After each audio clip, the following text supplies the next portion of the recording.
Welcome to एसन classes. This is Neha Khurana. So guys, हमारा topic चल रहा था क्लास 7 की, जो मैं सिविक्स आपको करवा रही थी, जिसमें लेसन 2 तक मैंने डिस्कस कर लिया था। तो आज बारी है लेसन नंबर 3 की, राज्य शासन कैसे काम करता है। तो गाइज़, ये वीडियो ज़रा सा भी आपको अच्छा लगे तो प्लीज़ लास्ट में लाइक शेयर एंड सब्सक्राइब ज़रूर करके जाइएगा। तो चलिए गाइज़, आज की वीडियो हम अपनी शुरू करते हैं। देखिए गाइस, जो शासन है जो हमारे पूरे देश में चलता है वो 3 स्तरों पर काम करता है: स्थानीय, राज्य और केंद्र। तो इस पूरी वीडियो में आपको ये पता लगेगा कि राज्य इसमें कैसे शासन करता है। तो सिर्फ आज हम राज्य के बारे में पढ़ेंगे, स्थानीय के बारे में हम पहले पढ़ चुके हैं। चलिए, भारत में प्रत्येक राज्य में एक विधानसभा है। प्रत्येक राज्य कई निर्वाचन क्षेत्रों में विभाजित है। जैसे हिमाचल प्रदेश है, उसके 68 निर्वाचन क्षेत्र में ये बटा हुआ है। गाइस, इसमें बिल्कुल मेन मेन पॉइंट्स ही मैंने जो मेंशन किए हैं और यही आपको जो याद रखने हैं। देखिए, हर राज्य में एक विधानसभा होती है और जो राज्य होते हैं वो विभिन्न विभिन्न क्षेत्रों में बटे हुए होते हैं। तो हिमाचल प्रदेश के यहाँ पर एनसीईआरटी में जो एग्जाम्पल लिया गया है, उनके 68 निर्वाचन क्षेत्र हैं। नेक्स्ट पॉइंट है, प्रत्येक निर्वाचन क्षेत्र से जनता एक जो है प्रतिनिधि चुनती है, जो विधानसभा का सदस्य बन जाता है। अब मान लीजिए कि 68 निर्वाचन क्षेत्र हैं, तो 68 जो है एक जनता ने 68 प्रतिनिधि उनको चुना है, और जो सभी के सभी क्या होंगे, वो विधानसभा के सदस्य बन गए हैं और जो विधायक कहलाता है। ठीक है, हर निर्वाचन क्षेत्र का एक विधायक है जिसको हम एमएलए कहते हैं। एमएलए की जो फुल फॉर्म है वो आप याद कर सकते हैं, member of legislative assembly. Okay, हम कह सकते हैं कि जो विधायक होता है वो जनता का क्या करता है, प्रतिनिधित्व करता है, उसको वो क्या करता है, सपोर्ट करता है।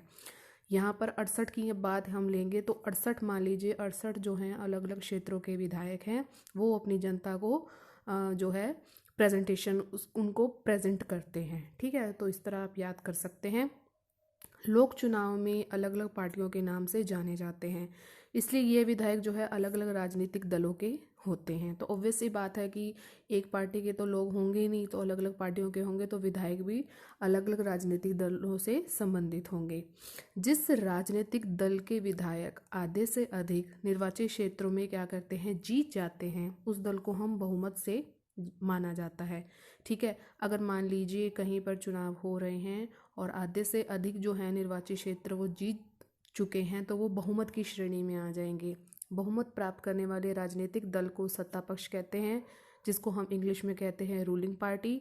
और जितने जो बच जाएंगे उनको हम विरोधी पक्ष कहेंगे, अपोजिशन पार्टी उनको कहा जाता है। तो गाइज, ये आपको याद रखना है, बिल्कुल कॉमन सी बात है। बहुमत प्राप्त राजनीतिक दल के बाद जिस दल को सर्वाधिक विधायक है वह मुख्य विरोधी दल, मेजर अपोजिशन पार्टी कहलाता है। मान लीजिए कि बहुमत जो है प्राप्त हो चुका है और उनके जो विधायक भी बहुत ज़्यादा हैं, तो उनको हम क्या कहेंगे, विरोधी दल कहलाता है। ठीक है, तो ये चीज़ आपको याद रखनी है।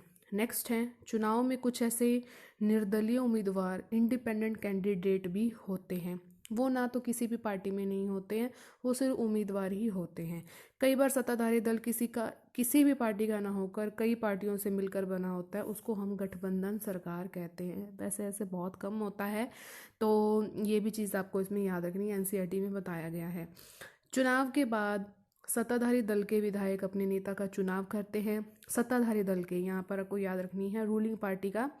तो वो क्या करते हैं, वो अपने नेता का चुनाव करते हैं, जो विधायक होते हैं, और जो चुनाव होता है तो वो मुख्यमंत्री बन जाता है।